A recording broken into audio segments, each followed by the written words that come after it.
Hi guys, there was just one more thing that I wanted to make sure to go over with you. It sort of takes this chart that's on Blackboard if you want to take a look at it and connects the three pieces of what we were looking at with your pulse and blood flow, your blood pressure, and the EKG. So if you start looking at it, you've got the P wave up at the top at the beginning, the first bump. P wave, Q's down here, R is the big peak, S is the other piece, and then you get the T. So what's happening when this all goes down, you can see looking at this other sheet, it gets a good description of the whole thing, excuse me. But what you need to be able to figure out, and you can actually map, is right as the blood pressure, so this is millimeters of mercury, right as the blood pressure reaches its peak is just before the T wave. And that's when the ventricles are going to close, and you're going to hear the dub of the aorta and pulmonary valves closing. And it's also when that peak is going to happen. So the blood pressure's just been sent to its peak. The blood's just been sent past the ventricles. The blood flow is at its peak. And then the valves are going to close. You're going to get the T wave.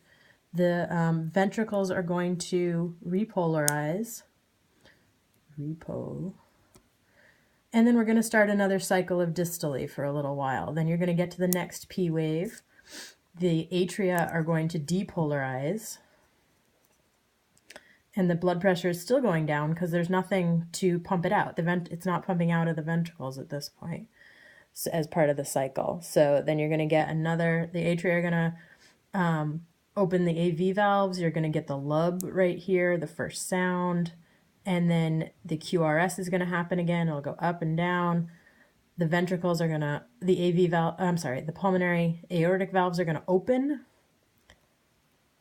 The blood pressure and the blood flow go way up.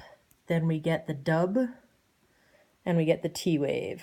So then this all peaks and continues down. So that's the arterial pressure and that's the blood flow, arterial pressure or blood pressure.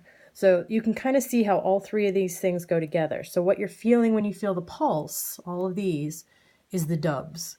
And what you're seeing in the blood pressure is the peak amount of pressure when it's going out the aorta just before the valves close. And then the peak pressure is there. It's all going to just slowly decrease or go in a straight line because no more blood's coming out. And then it's all running through the same cycle over and over. I hope that clears it up a little better. You're welcome to come to my lab again on Friday. If you want more time to practice, make sure you take a look at the models in the library or in the PowerPoint that I posted on Blackboard. Thanks. Bye.